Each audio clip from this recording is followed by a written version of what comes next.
Makasi kokota na banda kuna bino sans transition sans protocole ndenge to mesana kokota pona ko beta biso na bino masolo o etali ASV Club de Kinshasa na bandi lelo masolo ya ko beta nga na bino eza tellement ebele tout simplement parce que bino boza ngai naza wa bino mbote na bino bande ko balandi ya ASV Club de Kinshasa biskanyo soboza ko landa ngai na ngonga oyo na bandi toko solola mwa mingi lelo mais ya jo so kiko bongisela biso band oyo ocheba numéro tout simplement parce que Aquafina eza komona na te Pepsi Cola eza komona na te na yeke bandeko baza ebele na ndako baza se poser tant de questions mingi partenaire na biso officiel Pepsi Cola na produit na biso ya Aquafina komona nango ekosala penza vrai bien bolimbisanga pona ba lunette tozana moi problème na misu lelo ba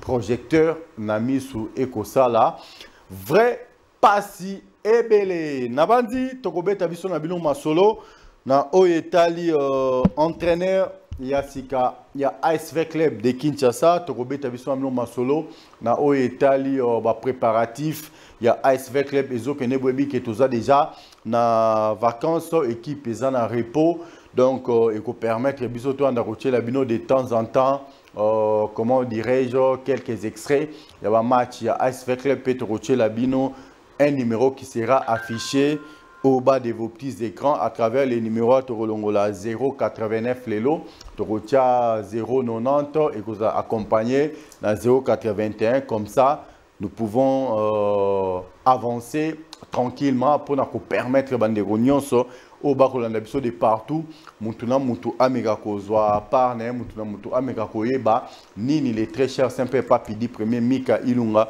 le motivateur de tous les motivés le vainqueur de tous les dangers azana ngoya kosolola na bana vea na poko lelo na bandi penza autora koluba dans un premier temps yangwana si de l'autre côté il y a Régie, il y a Joe, Jordi, Kalonda Jordi est prêt. Donc on a déjà extrait à match Moko, il y a ASV Club qui permettre biso Tomeka Kubungama Mouke pour pour la suite et la continuité de cette grande émission d'excellence qui est présentée en toute honorabilité. Carrefour vert et noir, ceci est pour toi. Le président du présidium, Sami Sakrochi Mangama Chamoumenu, Mwana Vert Solo. Merci. Voilà, fidèles téléspectateurs, comme je le disais tout à l'heure, très bientôt là, photo longola 089, tout simplement parce que les numéros ne passent pas. Donc, vous serez obligé de nous appeler aujourd'hui par les 081 54 97 400 et les 090 760 80 67. Donc ça sera les deux numéros là. Des bisons na bino tokoso la penza na poko alelo et entre temps après avoir suivi l'extrait, il y a match autoroutier la bino na bandi yajo a coacher la biso juste kaka photo, il y a entraîneur et kozala pembeni, c'est comme ça que ça va se passer et ko permettre bande konyo soboko la biso de partout comme ça mutu na mutu ameka kozwa déjà image to boy comme massacrer comme on a été au massacre, comme il y a Sébastien Desabre à Wapamba, Toto sa combo na topé sa combo na bana verbe romesa na combo na muke comme ça, moko la moko place pour zami bo na royeba comment faire sope bo bamba e combo mundibu et ozalaka bino mais les nouveaux entraîneurs de l'ASV Club de Kinshasa beaucoup est déjà très bientôt. Yadjo, si tu es prêt, Toki qu'on a déjà extrait.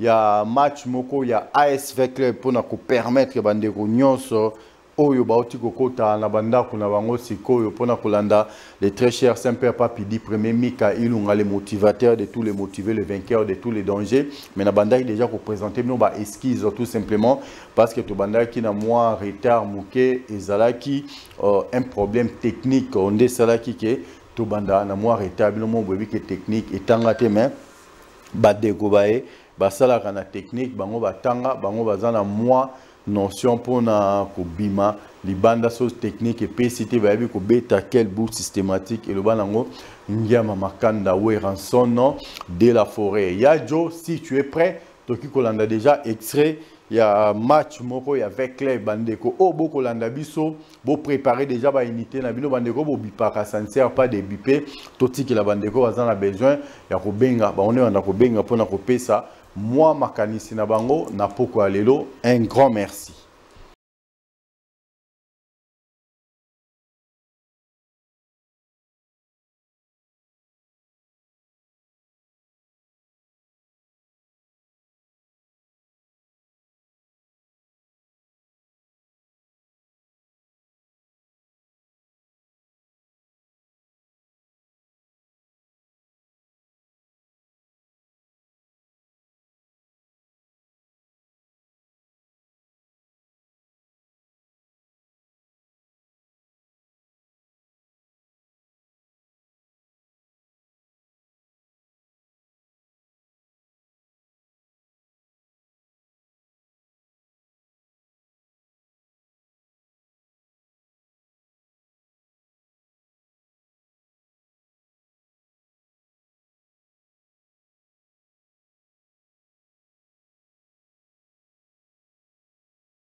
on a évolué kaka muke extrait à match tozongi na plateau ainsi de suite. C'est comme ça que ça va se passer. C'est une façon pour nous de permettre à tous ceux qui sont branchés en CNET pour moi si Congo Bezo télévision que chacun de vous a mes kakota la ka ndenge masolo ezokende ya Joe na ba chacha des numéros yo ngikanga mona za massacre na plateau ba qui s'appelle numéro na wana comme ça to évoluer na des numéros ndenge tout ça la ekozala eloko moko ya bien.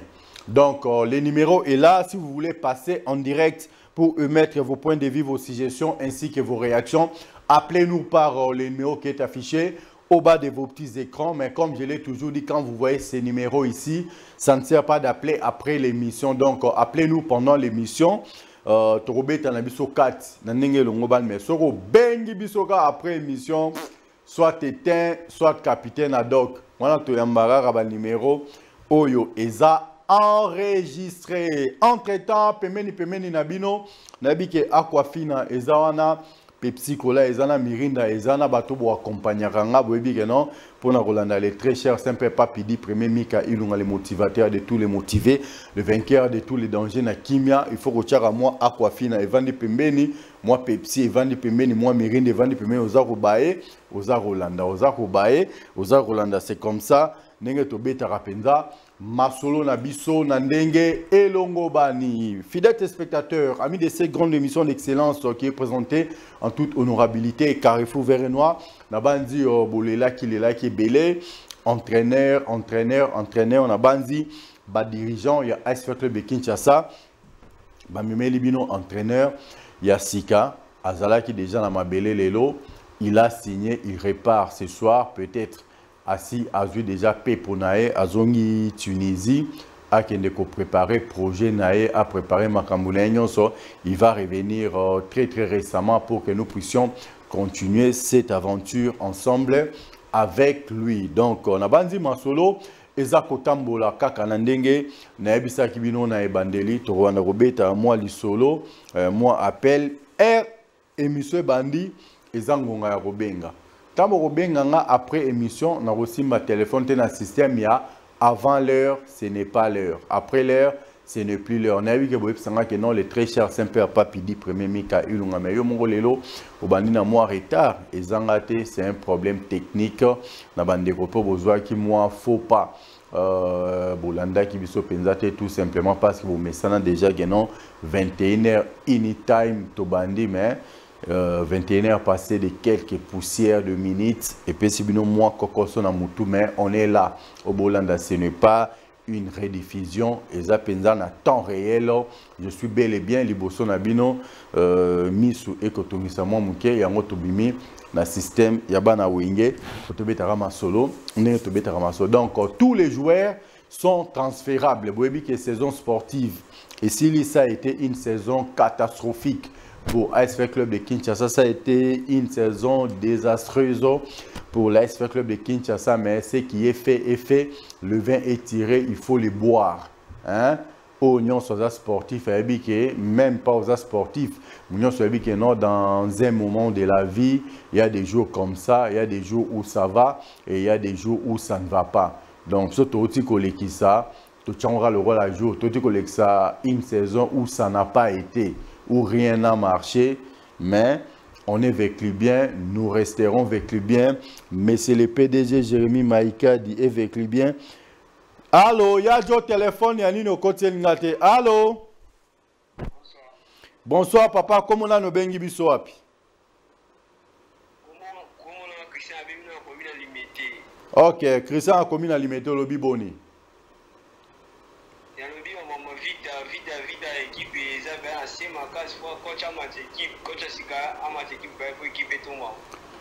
Merci beaucoup et bisope to senga na bino ba supporters tant masole zo banda boyaka kotala équipe na bino ba entraînement ndenge zo sala maneni parce que toi déjà na terrain il y a sikaka na 20 mais na biscuit on doit s'entraîner convenablement même pendant 4 heures chaque matin.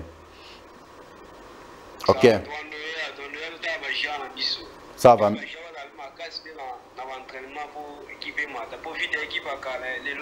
Merci beaucoup. Na CP, na comprendre l'inquiétude now. Merci. Merci. Ok, pas de soucis. Bisoto sepeli pe koyoka. Merci. Merci. 090 760 80 67. Ya Joe Kota numéro ami balon ninga mona mema mokumba na ba vécu bien vraiment. Donc 090 780 67. Donc c'est ça les numéros. Appelez-nous par ces numéros là. Bon mon ageno banda kota mobimba so pe natala rabotenga na sonner soit éteint soit capitaine ad hoc. Ya Joe besoin un deuxième micro à Pona Kowanda Koyamba. Appel. Le nouveau coach, il y a ASV Club était là. Il a signé à Salima Solo, na comité Nandenge et Longobani et il est reparti ce soir. Hein? Il est reparti ce soir à Kendeko préparer programme nae à sa la valise nae à la ka libota nae son non en tout cas nga mikolo yo mboka nanga ya sika et komi RDC ya Fachi Beton bisika naza ko kumbela le plus grand club de tous les temps ya République démocratique du Congo oeza ASV Club oya boy azuli banga bambi na TV na soko ndimo tikika TV c'est que Cop Tolobi eza penza marque avec club le plus grand club de la République démocratique du Congo. Ça se passe comme ça. On est en direct 090 760 80 67 au Bengi Bisso au côté penza mobima mais entre temps pembeni nao Aquafina ezalara déjà Pepsi Cola ezalara Mirinda ezarana au côté sa esprit Hollande les très chers Saint-Père Papidi premier Mika Ilunga le motivateur de tous les motivés, les vainqueurs de tous les dangers. Ça se passe comme ça sera une chose vraiment intéressante. Na bande copain o boti kolanda biso kaka siko to ko senga na bana ve nyonso bisika nyonso bozwami balobi comité abandi ko sala musala nae bino pe ba vekli bien bisika bozwami. Est-ce que bozako se préparer en conséquence? Est-ce que bozako sala musala na ndenge elongo bani? Il est grand temps moi na ve nyonso bisika zwami ameka kozana nous conscience ata la équipe na biso place zali nini yo ki ko sala na niveau ya section nae pour na ko apporter un plus aux a besoin tozongisa vita oyakala na lembi na ngakoloba o vita 2014 tozongisa vita ya 96 vita ya 93 vita ya balitimba Kaskito tozongisa vita ya ba non, quelque part ça fait mal, quelque part c'est décevant. Kota la équipe ou l'équipe ça va grand joueur au meilleur buteur de tous les temps ya Cannes à l'écana Katia Vita. Kota la Vita ya ba Seigneur Kibongi. Kota la Vita ya ba Kakoko Vita ya ba Kidum. Kota la yango penza ndenge za ko beta malelo, ndenge za ko kumba malelo quelque part ils ont ça la moi passe Vita ya ba Mongwale. Ba o ba zalaka na ba série wana ba yebi ba oyo pe to zalaka te na ba série wana to yokata ba histoire hein mais quelque part ça fait un peu mal kota la lolenge ma solo ezako kendelelo mais moi je fais confiance na comité na biso ya sika o ezako kumbama et pas ya président Mapamboli et pas ya la boîte noire Lambert Moussa Assani na ebike ma solo et ko beta mapenza Nandenge et longo bani bana veya tout bako se retrouver parce que tu es na mupepa sika tu es na vision ya sika tu es na makambo nyonso ya sika poto meka ko sunga bana veya o balela ki pendant tamulai ba meka ko s'assurer bazong sa confiance na kati na bango bazong sa bolingo na kati na bango pona ko soutenir équipe na bango et qui est vraiment de l'avant la banzi ezala motindo wana na lolenge anande biso to kokumbela penza masolo alors na sengi na ba vekli bien nyonso partout boko landa biso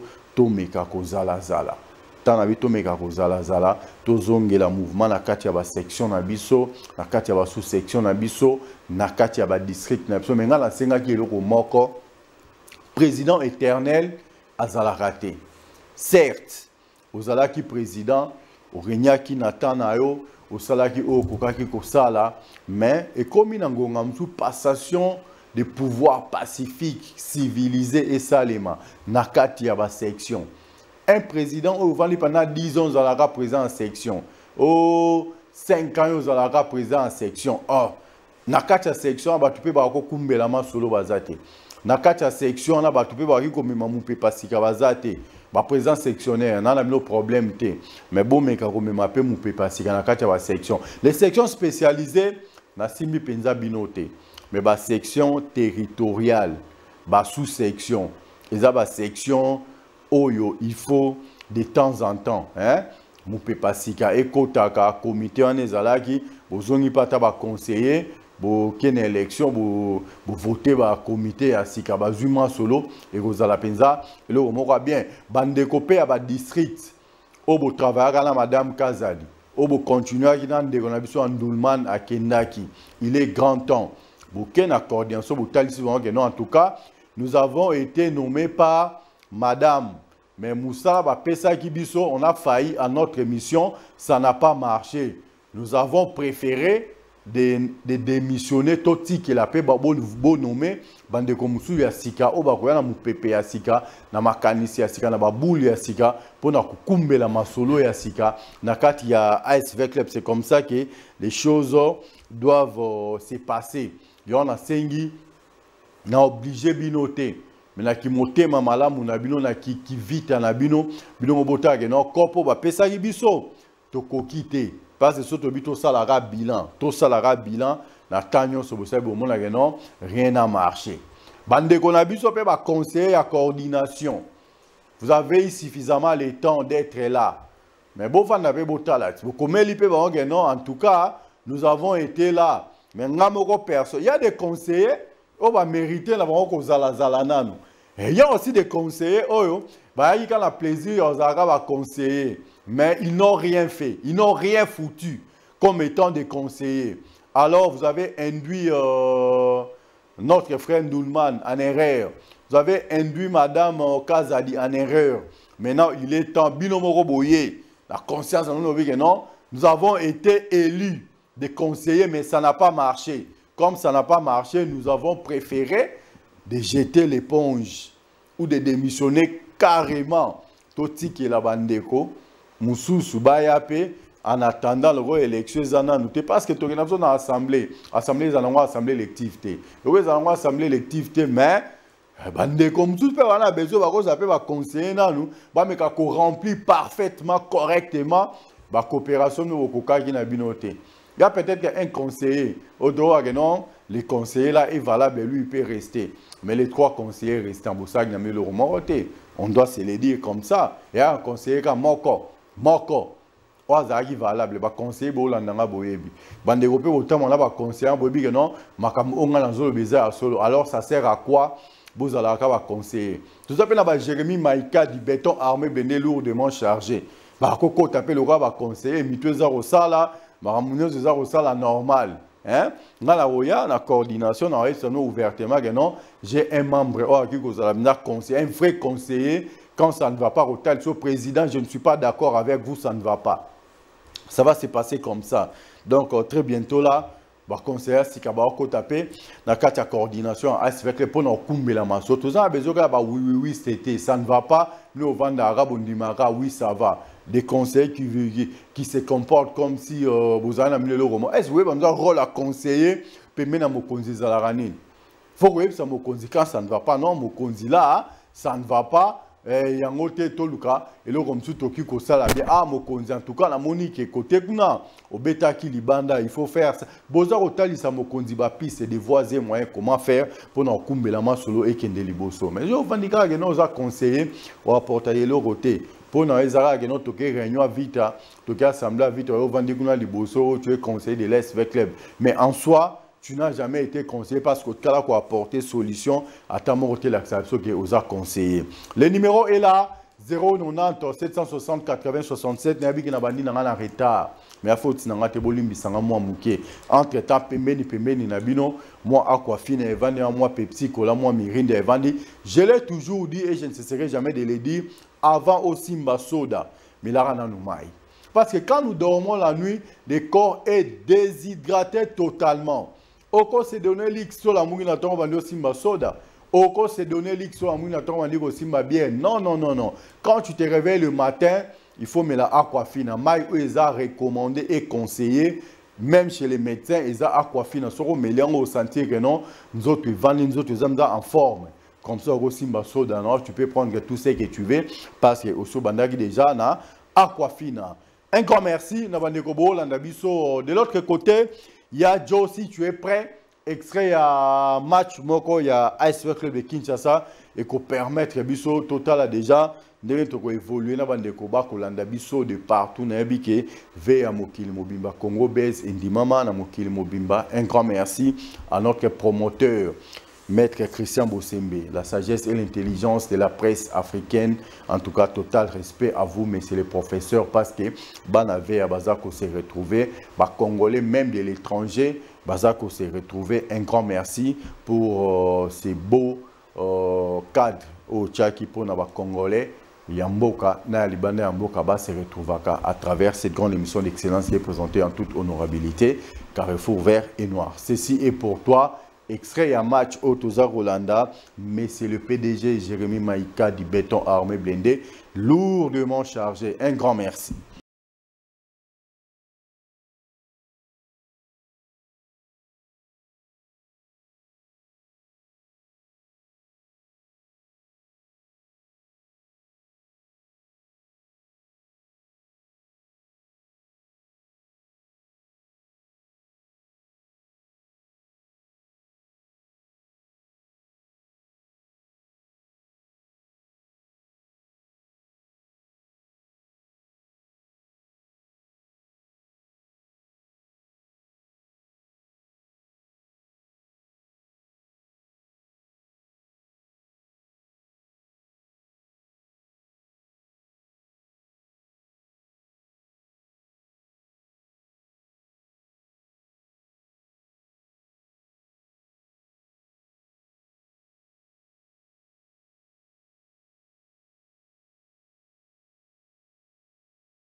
Parmi de cette grande émission d'excellence qui est présentée en toute honorabilité, Carrefour vert et noir, toza kokoba malembe muke ngala bino kaka ndenge na yebisaka bino ke numéro eza affiché na se habitando bike na bino bayebanso basepeli kokota mpona kopesa makanisi na bango bayebanso basepeli kobenga mpona koyokisa ngongo na bango epai ya baautorité compétente. En tout cas bobenga biso na banimero mibale oyo ekomami na se ya bitando bike na bino ekopesa bino ndingisa ya kokota ya kozala na biso kopesa makanisi na bino na oyo etali émission na biso ya pokwa lelo actualité ya munene ya kafumba kata ebakata na nzoko oyo toza nango na pokwa lelo eza kaka signature ya contrat ya entraîneur ya sika ya AS Club de Kinshasa oyo azalaki déjà na mboka a signé contrat na e pe azongi na mboka na bango na Tunisie pour akende ko préparer déjà programme na e akende ko préparer ba valise na e ala kamama ala kabana atali sabango ete ngana zu musala na mboka ya Jérémy Maïka di béton armé blindé lourdement chargé oyo azali moko ya bana ya vert ya solo parce que nga bi bakala mingi te ba conseiller nyonso obosaki musala malamu te bo jeter l'éponge botika bandeko o bazala makanisi ya solo baya ko postuler en tant que ba conseiller s'il faut qu'on remplacer bino soki élection et ça mina nute ba remplacer bino ba kotisa mu PPAC ka déjà na solo là na ba kambi ya coordination notamment la boîte noire Lambert Moussa Assani Kotali non il y a une tête bien faite il y a une tête bien pensante oyo akiko kota na kati ya coordination pour na komemape makanisi ya sika. Là je salue déjà en passant les nouveaux conseillers de l'AS Club de Kinshasa, Jérémy Maïka du béton armé blindé, lourdement chargé. Alors, tout bino, ba numéro mi balé, eza, liboso, topé na se habitando bike na bino, c'est une façon. Ya kopé sabino, beaucoup tapé, beaucoup participer en direct de l'émission pour na ko émettre makanisi na bino, na o Italie émission na biso ya pourquoi. Ya le lobo mon la pemeni kuna, la grande famille Pepsi Cola et Zawana pour na ko accompagner biso ceux qui opé okolanda biso na ndako au décorer kaka. Le très cher Saint-Père Papidi, premier Mika Ilunga, le motivateur de tous les motivés, le vainqueur de tous les dangers, à décorer, ça sera une chose vraiment intéressante. Tozako Koba, Bisona Bino Kaka Ndenge Tolobaki, Nabandi de l'autre côté, coordination P, il y a ASV Club et l'alité, Ezako Sala, Moussala Nango, Malembe, Ponako Sala, recrutement, Boebi qui est nouveau entraîneur, il y avait Club, ce n'est pas un Congolais, il n'a jamais assisté na ba match na biso parce que tolinga ki mbala oyo to sala recrutement sur le plan local et ndenge naza ko so na bino recrutement et bandi ko salema déjà na ba joueur o ba beta ki play off na ba joueur o ba beti Lina Foot Mobimba Fast classique na play off na ba joueur o baza ko beta Coupe du Congo na ba joueur ya Epefkin na bandi beaucoup na bango baza bana boyebi bana bomona ndenge ba beta ratoko la bino recrutement ya malonga. Ce n'est pas un recrutement fallacieux net o le cas qui la fois passée ba bino non vous verrez un recrutement XXL or to mona qui recrutement 000 même pas un à la fin. Allez-y comprendre quelque chose. Ça n'avait pas marché. Quand ça n'a pas marché, on doit se le dire, on ne doit pas mettre nos langues dans nos poches pour faire croire ou faire avaler les gens. Et loko o izala kiteto et salama kite. Nous avons raté notre recrutement. C'est ça qui est à la base de notre saison fallacieuse. Alors, il est grand temps siko yonga nayo. Place Tozwami Tobandakotala, Nini Toroki Kosala, comment nous pouvons faire, comment nous pouvons nous organiser pour nous soutenir l'équipe Nambiso parce que ce qui reste à faire est plus dur par rapport à ce qui est déjà fait. Ce qui est déjà fait, Ezali une saison ratée. Autoti Koleka, et on a profité pour nous revoir, ça déjà, Bandeko Boko Landabiso, Bampaka, Oya coordination, Bengisi déjà. Bampaka ya conseil suprême babengisi déjà ba membre nyonso ya coordination na réunion ya Kafumba kata ya Ibakata na Nzoko oyo ko salema déjà c'est jeudi les après-midi na endroit oyo tobombi parce que so il suffit seulement totanga endroit bandeko boko sopanana ebele parce que vous n'êtes pas concerné sont concernés que bandeko ya coordination nde babengisami kuna epai ya bampaka pour une réunion très importante oyo raison nango ekoyeba na mukolo wana ndenge na yebisaki bino ke bandeko bande kosala pe commission ya réforme pona kosala statut ya sika ya ASV Club de Kinshasa pona kosala commission moko ya audit oyo auditer la coordination oyo eutaki kobima na bamakambo nyonso basalaki ya une commission oyo esalamaki wana pona kolandela makambo nyonso mike tina suka nango soki nayebaka kutu nakaki koyebisa bandeko ya réforme que nous avons un véclibien, nous avons un économiste Azana ya makasi Jérémy Maïka du béton armé blindé lourdement chargé à côté na kati ya masolo pona kolandela masolo na penza na ndenge elongo bani mais ce qui est fait na bandi bandeko pe obozala kiwana bomekaye ko sala pe masolo na ndenge la bino muke na yebi ke eza ko simba parce que bandeko ya bwanya to ya mayele bazalaki ebele na kati ya commission ya réforme. Alors na bandeko nyonso boko landa biso toko pesa bino biographie ya entraîneur ya sika ya ASV Club de Kinshasa la semaine prochaine, peut-être pas le jeudi, t'occuper comme ça à travers la place à la rediffusion, il y a une émission directe pour nous permettre de réunions sur beaucoup de partout comme ça. Biographie, entraîneur, les années ni CV, les années parce que je tiens déjà à vous dire que Azan a licence CAF, où il peut permettre que celui qui m'a tamboli, n'andenge mususu bo kanisela te parce que kafasa komela ki fekofa atalisa ki bango na bandeko ba otaki kolongwa parce que bandeko asika ba koti fekofa et comme na président c'est une première hein, à moins que je me sois trompé, c'est une première fekofa et comme na présidente donc elle est là jusqu'au 31 décembre parce que jusqu'au mois de décembre parce que il faut élection et Salema Nakatia Fekofa na mois de décembre. Donc le plus grand message na Oetali bandeko ya Fekofa penza yango wana mais soki tozongi na ngambo na biso avec club kafasia koma ki Fekofa za na lettre ya CAF o akomela ki bango soki championnat et que tina sukate bakozala dans l'obligation ya ko reconduire ba équipe o et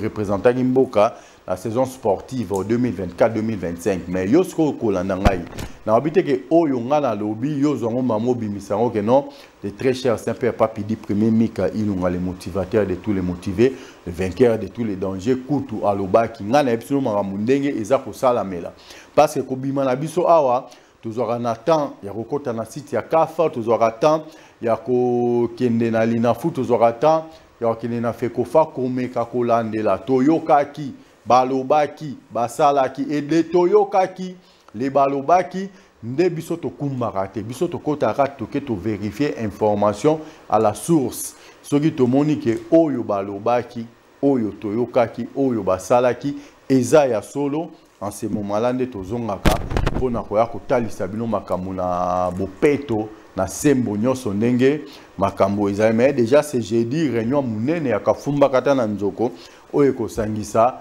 ba papa nabiso ya conseil suprême na coordination mobimba si Dieu levé soki nga naza na kati ya réunion na kosenga na ba conseiller nyonso ba démissionner na kosenga pe na ba président ba yebisa ba président sectionnaire nyonso ba meka ko organiser ba élection crédible na kati ya ba section na ba comme ça et ko permettre pepe ya sika ekotape na kati ya équipe toza ko évoluer muke entre temps ya jo so ko tshela biso déjà extrait mususu ya match ya ASV Club de Kinshasa mais na suka ya émission tokoza na page rose ezali pona moko ya ba véclibien pe oyo aza ko fêter anniversaire na lelo un vrai véclibien membre moko influent na kati ya section ya administration publique ya ASV Club oyo azali trésorier général na bango aza ko fêter anniversaire na lelo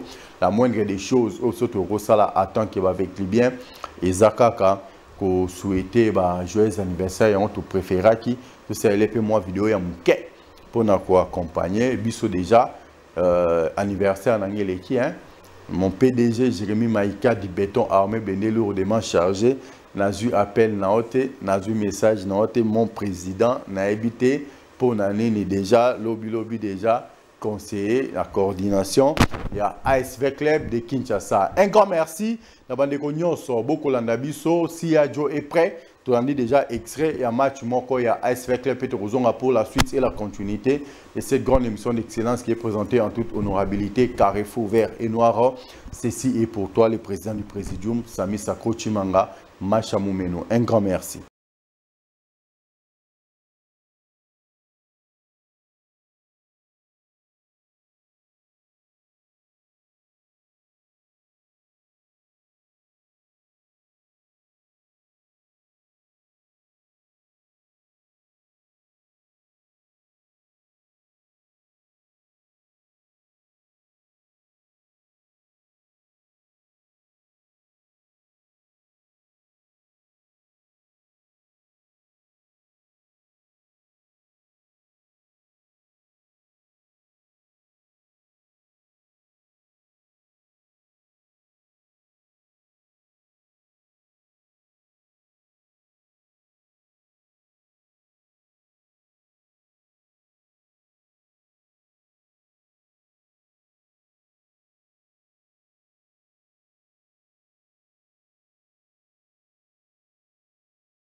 Bah Koponde Touza Roboya, donc il est grand temps avec les biens.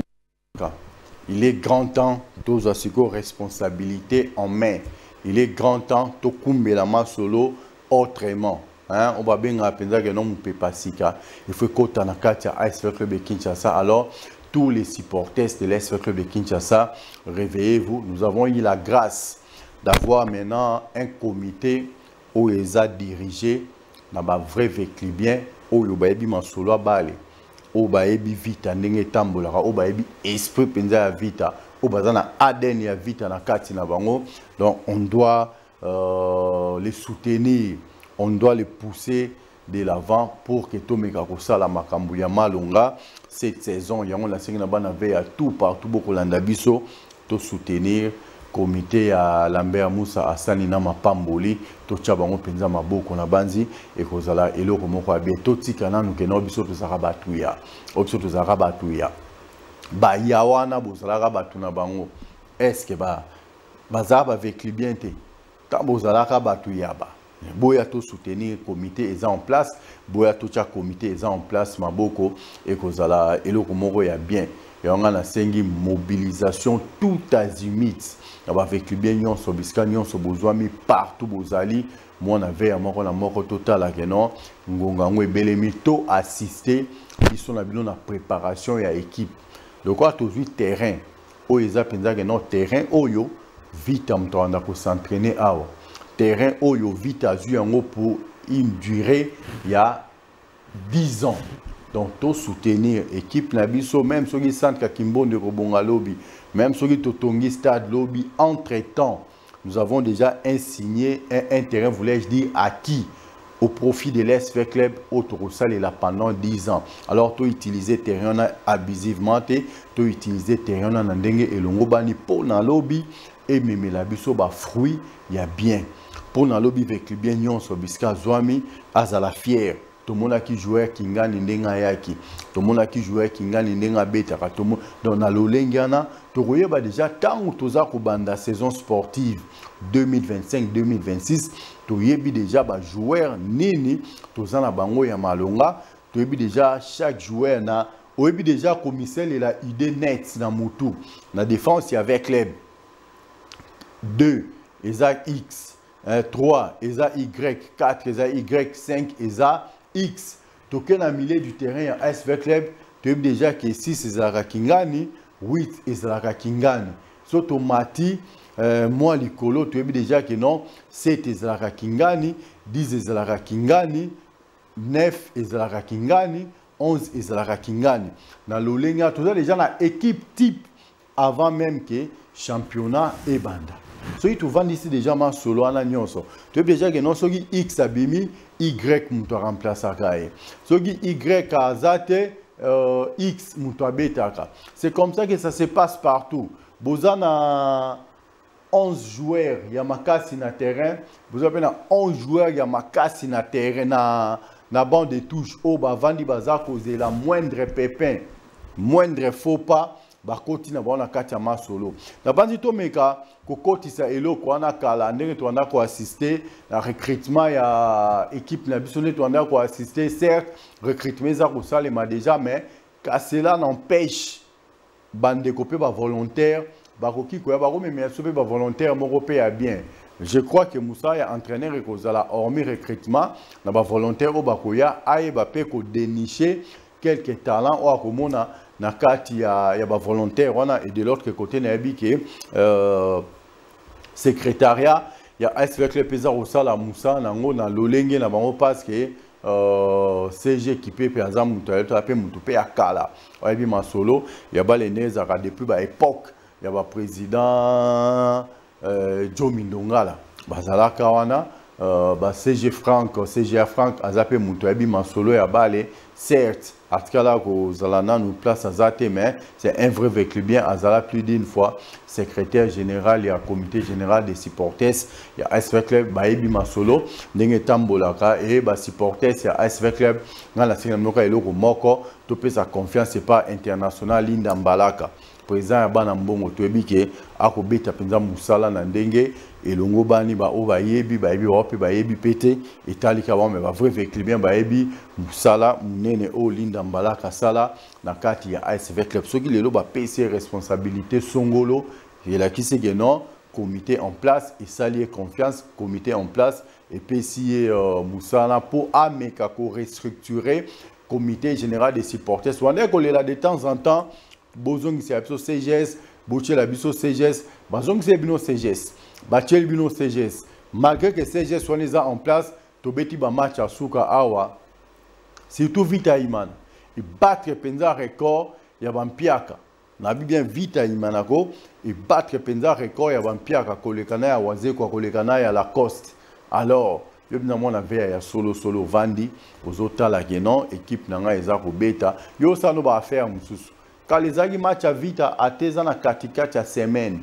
ateza na premier jour de la semaine au ressentir penza que non ba avec bien ba kumbani bae qu'est-ce qui fait qu'aujourd'hui ba avec bien besoin kota match té qu'est-ce qui fait qu'aujourd'hui ba avec bien besoin ko répondre positivement té tant équipe na bino eza na besoin na bino peut-être surtout perdre qui match à Imanana eza Imana zo beta monere non aza beta na équipe moi balaba même ceux qui de l'autre côté na bon peu bazala quitter et de notre côté nganga mingi total na nous côté na biso na zongela tama lo batango fo ndeko lo ba et non ngaba joueur équipe musu na eba bangote na mona rata mboya wana Vita ngana eba ka joueur à Vita c'est pareil avec moi ngaba équipe musu na eba ngote ngana eba na ka Vita soki ngana bino toyeba na soki ngana bino tokutana ezalaka pona Vita à part Vita na eloko musu ezate c'est notre dénominateur commun soko inanga na musika na vie na privé ko inanga na ndenga avec club parce que na ndenga avec club naza ko apporter un plus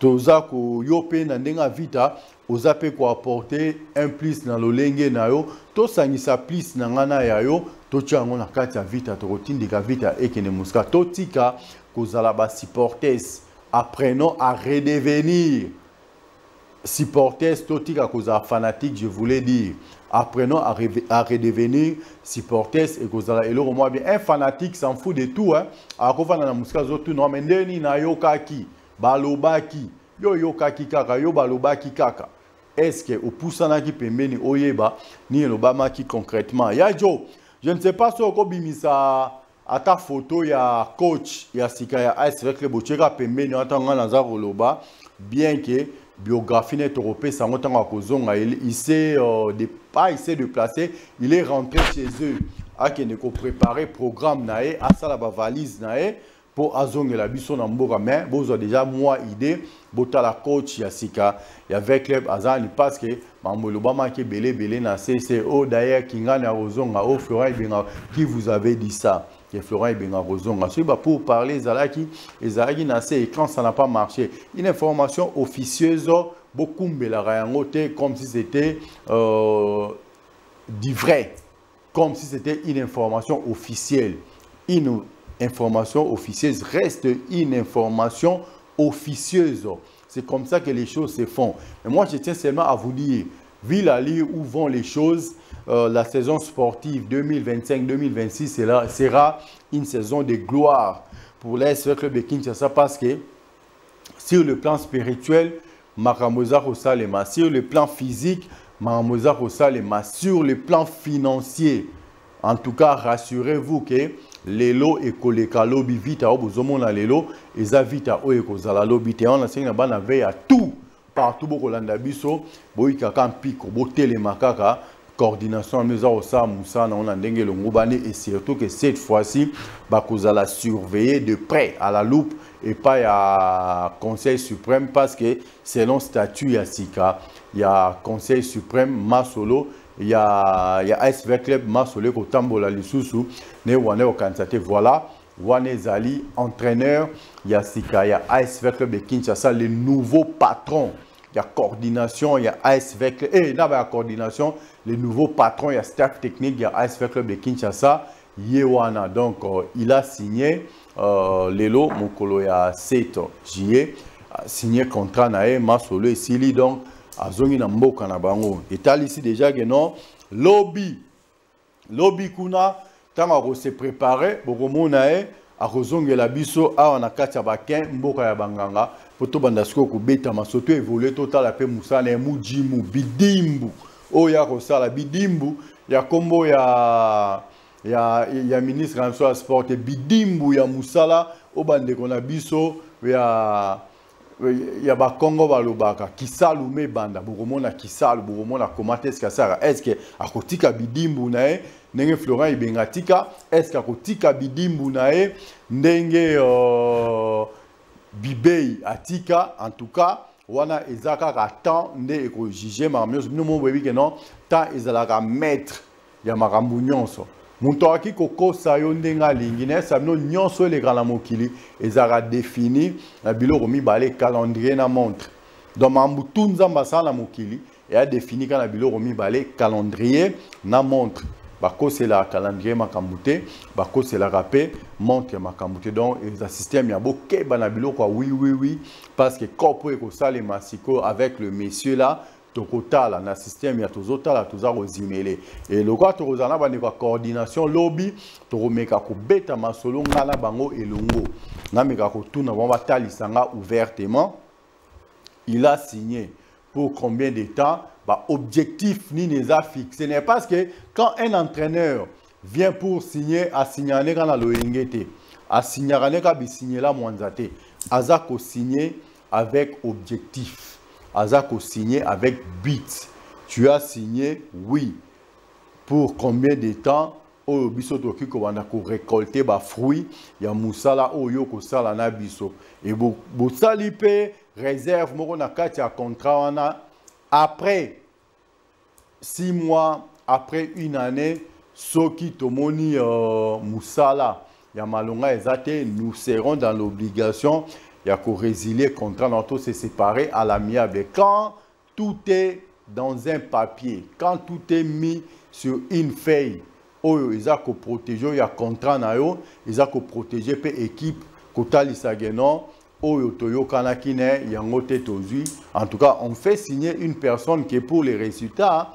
Quand les résultats n'est pas escomptés, ça sert à quoi? De garder la personne parce qu'il n'a pas pu tenir, il n'a pas pu réussir la mission Oyoye Ayela qui donc les patrons, il y a staff technique, il y a AS Club de Kinshasa, Yewana. Et demain déjà, comme je serai avec la coordination de l'AS Club de Kinshasa, na kolukana yeba na kota pena na kati ya esprit ya contrat au ba signer quand je vais revenir les jeudi ici ngamoko na rotali sabino ba objectif oyo ba a signer et pas ya patron ya coordination SV Club na staff na mobimba na président ya section foot toyeba soki masolo yango ezali ndenge nini bayokani na concrètement mais ngala onsenga bino eloko moko mukolo loni ndunda mukolo babuka kate bino bozala te non mundele wana kutu kaka na match alibuso wanyo critiquer non c'est pour cela que je vous ai invité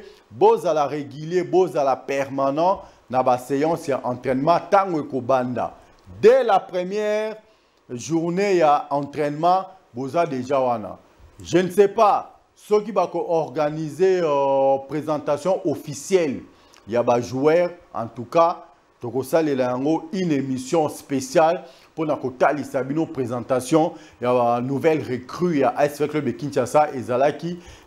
Comme ça, et copé Sabino moi pour ça, et copé Sabino moi Nzala.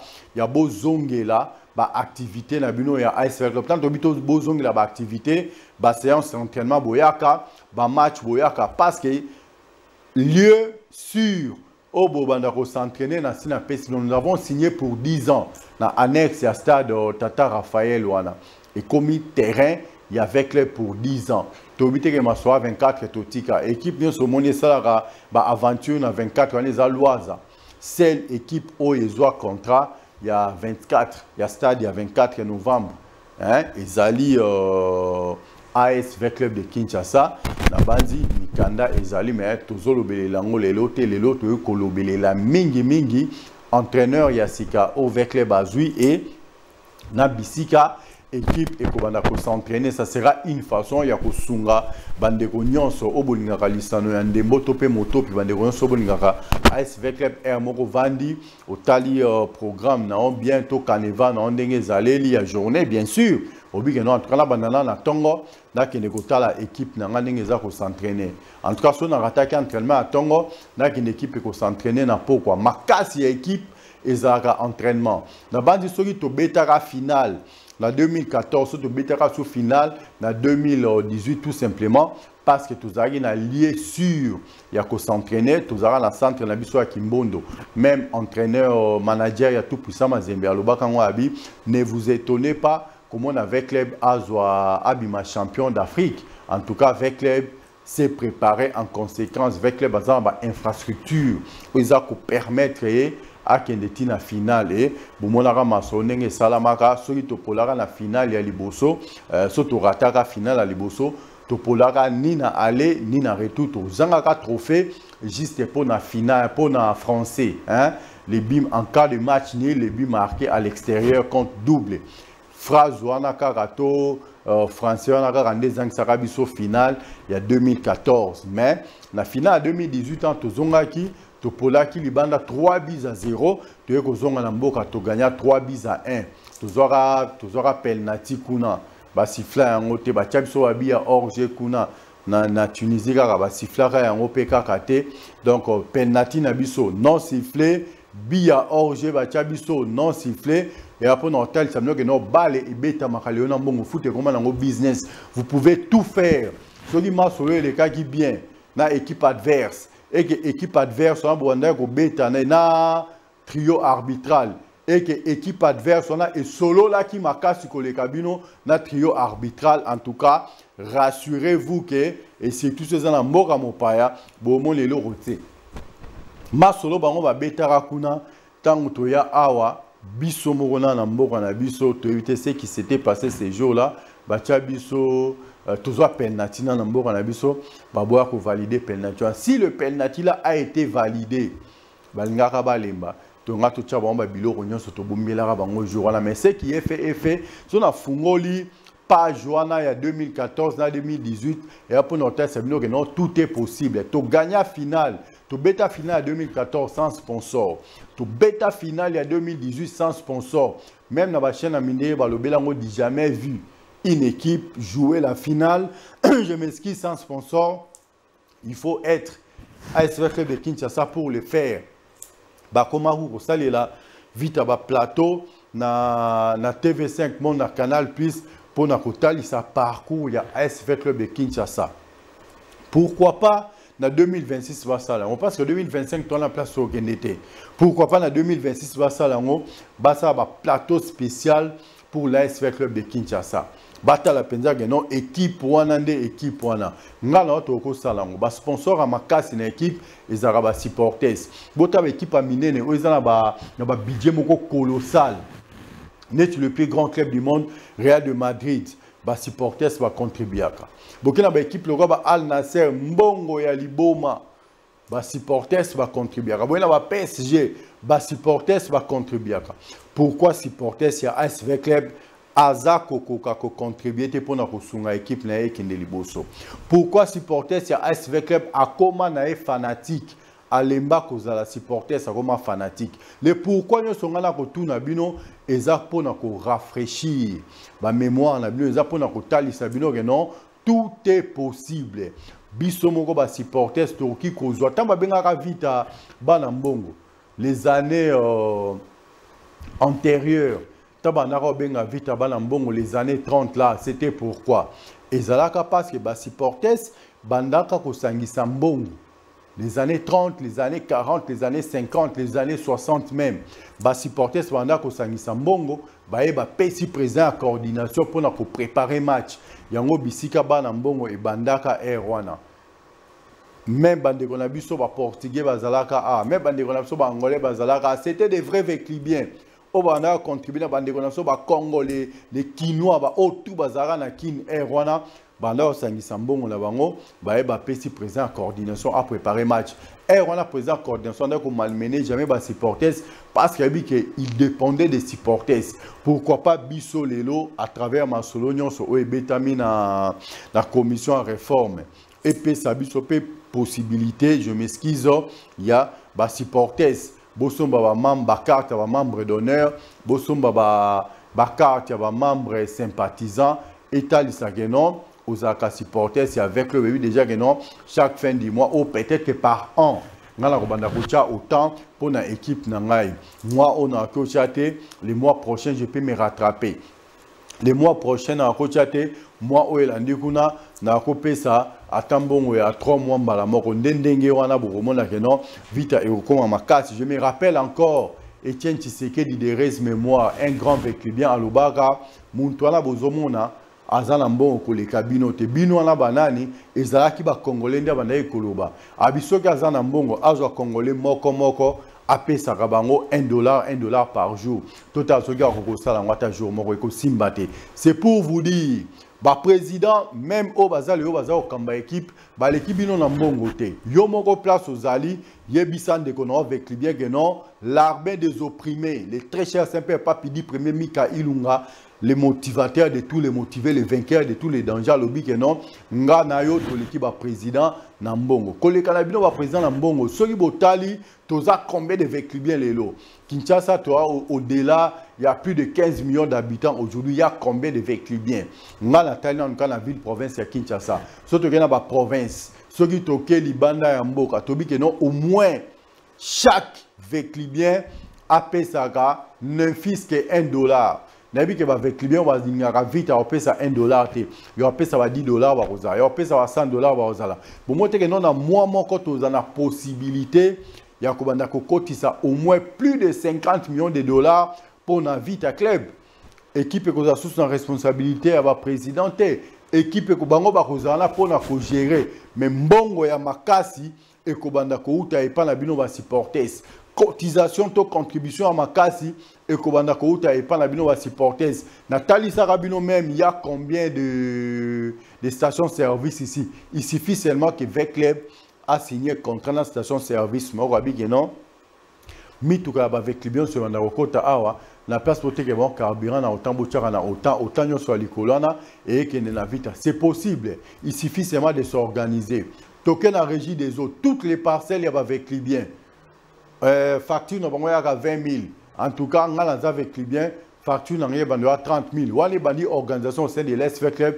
Boumemeli en Okuna. Et Toche, agent Nabiso, Bazara, Nasnel, idem.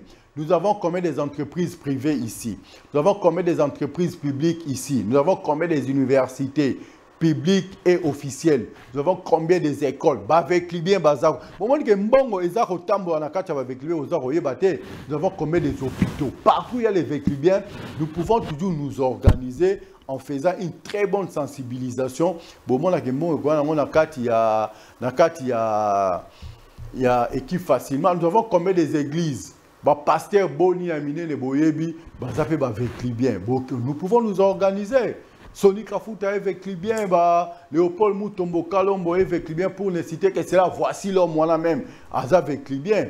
Aux Aromona. Baza tellement ébélé bon surtout au niveau de l'église, tout que dans le niveau il y a marché, wenzenyo soit Mickey avec lui na cadre marché bayaka. Marché central là ils ont changé ça lata et là bas lango sika grâce ya président de la République Fachi Beton antal sarabiso comment est-ce qu'il ndako bimana mama la bango ba kotisi mutu katina marché ba sali ba achat ba bimi lozan beza kozonga na niveau na marché de la liberté bazan beza combien ba boutique eza combien ba magasin eza combien au ba avec bien bazali il suffit seulement qu'il y ait une bonne organisation. Je vous dis que nous aurons au moins plus de 50 millions chaque fin du mois. Organisons-nous. Tolinga vite, tozong sa vite na mitema. Ndenge Mika Ilunga memaka vite na mutema. Ndenge le PDG Jérémy Maïka du béton armé blindé lourdement chargé. Memaka vite na mitema. La banzi ekoza la penza. Et là, moko ya vrai bien. Le jeudi prochain, tozong la bino na image. Il y a signature, il y a contrat. Il y a un nouveau entraîneur, il y a AS Club de Kinshasa, Oyo Azongi na mboka na bango na Tunisie, akende kosala bisaka na po azongi la biso. Na bagi to koza na page rose na kati ya émission na biso a pourquoi lelo na habité de l'autre côté il y a Jordi Kalonda ba Jordi sans transition bien sûr hein.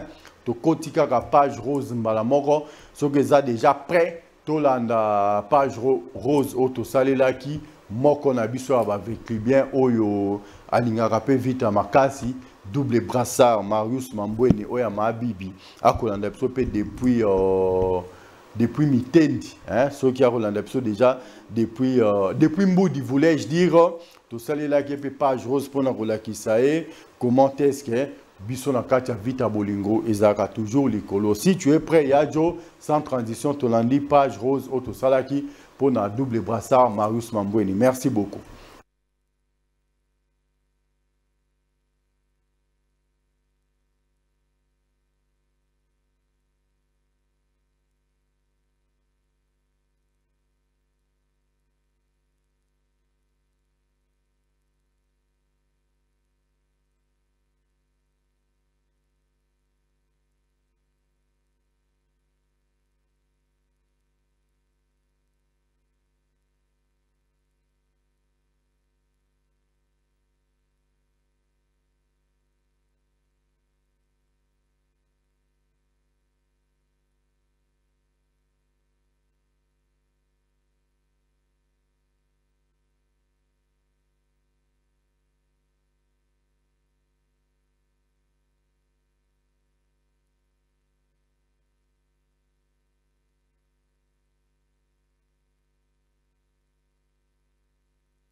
Pour un cadeau, to sali moko na biso Marius Mambweni to souhaiter joyeux anniversaire na lolenge na biso ngala singa bala ve nyonso oboko landa biso de partout entraîneur na bino ya sika yewana les jeudi prochain tant lobi to rozana coordination AS Club to rozata ya ba contrat na ezane nta rozonga jeudi ça sera une façon ya kocha la carte sur table total Sabino ba objectif o eza fixé na kati ya contrat na un grand merci na balego nyonso obozana biso du début na neto romo ke na suka ya émission so mengala go senga na ba avec bien et loko moko si vous voulez vivre pour les autres en tout cas Bo adhéré kaka la fondation Sacro Chimanga à la fondation Sacro Chimanga nous vivons pour les autres un grand merci à toi le papa de Jojo Samuel Chimanga président Sami Sacro Chimanga Macha Moumeno à tous les véclibiens ainsi qu'à tous les véclibiens à tous ceux qui m'aiment et à tous ceux qui me haïssent Valobi consommons la grande famille Pepsi Cola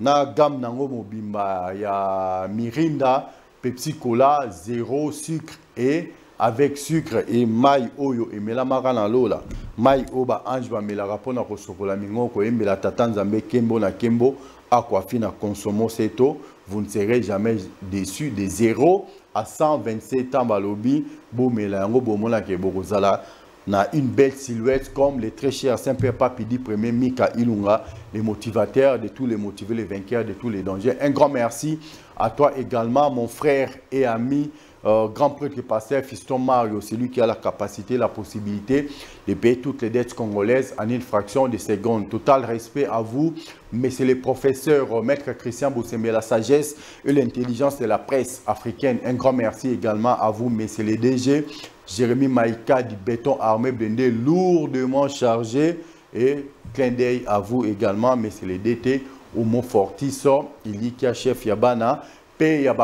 Moi, j'ai dédié l'intégralité de notre speech de ce soir à toi, la belle précieuse perle noire et rare, Espérance Kaouma. Kaouma Yaba Espérance, là où tu nous suis en scénette pour moi.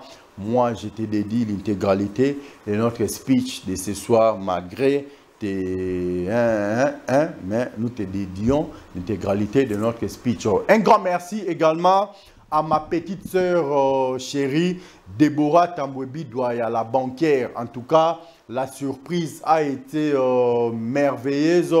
Tu as fait de mon jour les plus beaux jours de ma vie. Je n'oublierai jamais ce que tu avais fait, Madame la banquière. Déborah Bidoya Tambwe, que le bon Dieu soit avec vous, que le bon Dieu vous bénisse au centuple. Merci infiniment, ma petite sœur chérie. Ce que tu as fait, c'est resté gravé dans mon cœur comme les écrits d'un birin en fer sur les rochers. Retrouvons-nous les jeudis pour un nouveau numéro. Entre-temps, restez toujours branchés sur Congo Bezo Télévision. Un grand merci.